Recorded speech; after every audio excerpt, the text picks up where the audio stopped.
I speak for myself and two longtime Maine conservation leaders with whom I've worked in the past in Maine state government and elsewhere. Together with Richard Anderson and Richard Behringer, among us we have well over a century of active career involvement in these matters of both land conservation and economic development.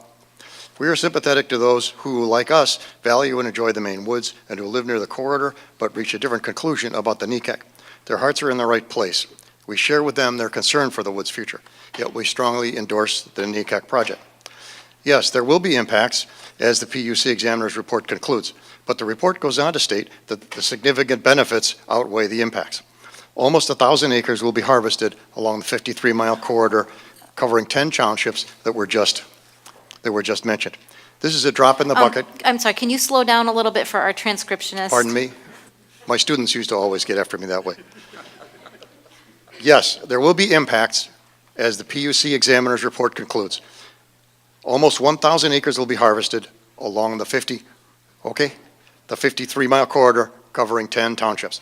This is a drop in the bucket compared to the acreage harvested annually in western Maine, and our people and our visitors are used to a working forest landscape. By my calculations, almost this much is harvested annually in each and every one of the 10 corridor townships, not to mention a larger area that is there permanently as permanent roads to access all that timber and all that recreation.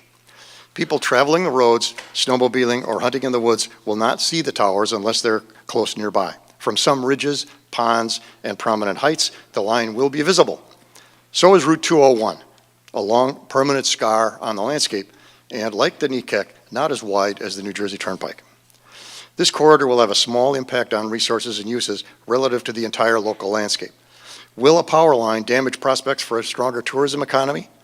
No evidence has been produced. Huge increases in vegetation to the new Katahdin Woods and Waters National Heritage Area are predicted, which is reached by driving under power lines.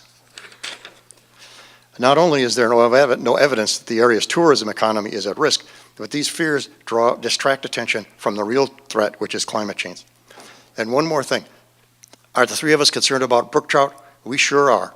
But I believe that the brook trout have more to fear from climate change and from me and other avid trout anglers than from this power line. I was going to bring my fishing rod, but I thought that would be a little bit too making light of it. I will forego reading the qualifications of us, which will be here.